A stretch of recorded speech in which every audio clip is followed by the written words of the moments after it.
Alright guys, good morning. Time check, 10:15. So, ito na ulit sa bahay. Yan. Let's do some... Wala magawa eh.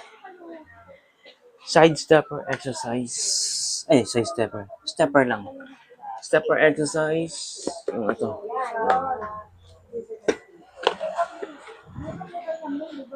Nabili ko na to sa TikTok.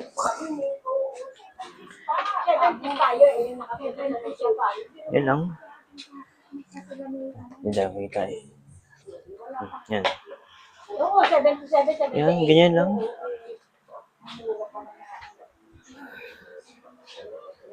Mabuti na to kaysa sa maglalakad sa labas sa ganitong oras. Yan, ano na eh. Tawag ito. Maano na yung araw. Matirik na. Tapos yung sinag pa ng araw. Ang tindi. Kala mo pang ano na. Pang alas 2 ng hapon. So, nabili ko to guys sa TikTok ang mga itong last December. Para kahit pa paano, ang after duty ko sa trabaho. Ito na yung kaysa maglalakad ako ng mainit sa labas. Daanin ko na sa ganito. At least nasa bahay tayo. Kahit pa paano sipa tayo. O ito guys sa mga O ito sa sa mga call centers na maglalaba sa work from home para kahit pa paano yung yung circulation ng dugo sa ating katawan ay umikot. Siyempre, after duty niyan, 8 hours magdamag, nakaupo tayo. So, wala na time pag mag-exercise kahit pa paano.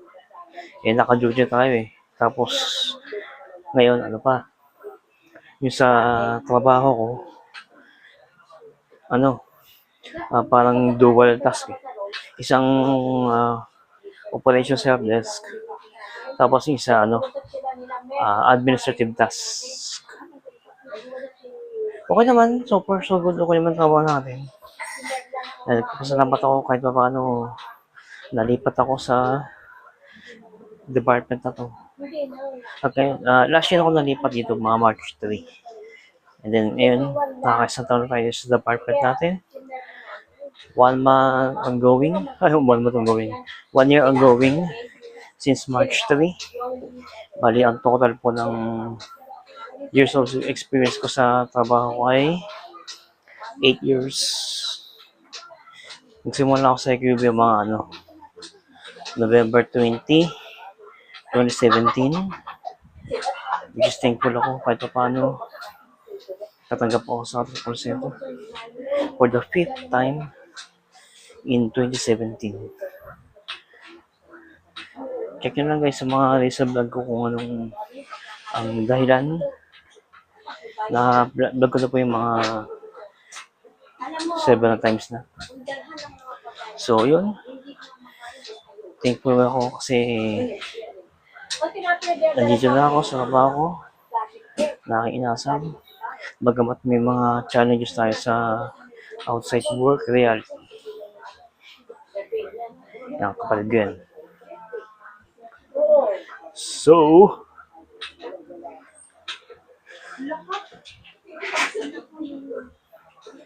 yan. Nakalimutan na ba ako? 4 minutes. So, ganito lang. Enjoy ko lang trabaho ko. As well as what I've said, yung kahit na may challenges tayo outside work, still thankful pa rin kahit pa paano nandito ako sa trabaho. Nagbibigay pa rin tayo ng tulong sa akin. Sabot na kayo makakaya despite of lots of challenges na kinakaharap ko. Yun nga, yung marami akong loans eh. Pagkakala ng loans na meron ako, Pero, nababayaran ko naman kahit pa paano. Talagang todo tipid lang tayo. Yes, baby? Kaya ka muna ng cat food. This one, da? Yun. So, yun lang. Be thankful lang guys kung ano meron tayo.